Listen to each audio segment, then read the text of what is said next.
Bonjour, je m'appelle Anas, j'ai 20 ans. Je suis arrivé en France à l'âge de 16 ans, j'étais accueilli par le de l'enfance à Clermont-Ferrand. Après, j'étais scolarisé dans une formation pour préparer un bac pro. Et après 4 mois, 7 mois, j'ai fait une demande de titre de séjour auprès de la préfecture de Clermont-Ferrand le 15 juin 2020.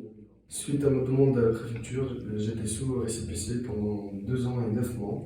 Ce qui m'a mis en difficulté parce que j'étais en apprentissage dans une grosse entreprise de BTP que à chaque fois j'ai un récépissé de 3 mois et mon chef il me demande à chaque fois le récépissé que je dois ramener et c'est compliqué à faire une demande et d'attendre aussi pour avoir une réponse de la préfecture. C'est qui m'a mis vraiment en difficulté pour pouvoir se déplacer, pour pouvoir passer le permis, pour pouvoir se déplacer dans tous les endroits pour le boulot. Vu que je travaille dans le BTP, il faut que je me déplace à chaque fois sur des différents chantiers dans la ville ou dans le département. Après, j'ai eu plus de nouvelles de mon dossier à la préfecture. J'ai essayé d'envoyer plusieurs lettres avec de nouveaux documents sur ma situation pour savoir des nouvelles, mais la préfecture ne répondait jamais. Et un jour, j'ai eu une idée d'aller voir une avocate. C'était en février-mars 2023. Mon avocate avait fait une lettre, elle a envoyé à la préfecture, et la préfecture a enfin répondu avec une réponse qui est injuste. J'ai eu une réponse avec d'un QTF qui était le territoire français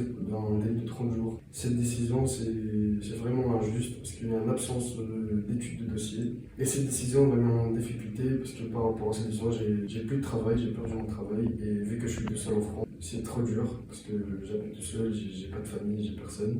Et cette décision, mon avocate a essayé d'envoyer plusieurs référés auprès du tribunal administratif, mais c'était toujours refusé.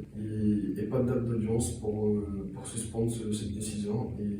Et ça a resté comme ça la situation jusqu'à aujourd'hui. Du coup, la situation est restée comme ça. J'ai pas pu m'expliquer devant un juge pour expliquer la situation et que je n'ai plus de travail, je peux plus rien faire et que à cause du tribunal et le rejet du dossier, mon employé il a décidé d'arrêter mon contrat. Ce qui m'a mis en difficulté que quand l'école je les ai prévenus, l'école ils ont entendu ça et ils m'ont dit que je ne peux pas aussi passer les examens. Du coup, j'ai essayé de parler avec eux pour leur dire que pendant une année que j'ai passé dans votre école, je peux pas passer un examen. Et ça m'a vraiment en difficulté parce que j'ai perdu de travail et je ne peux pas passer mes examens. C'est que j'ai fait une année pour rien à la fin. Après, les efforts que j'ai effectués, enfin l'école ils ont accepté que je passe les examens. Après, j'ai pas pu passer le premier examen parce que ça a mis du temps pour qu'ils m'acceptent.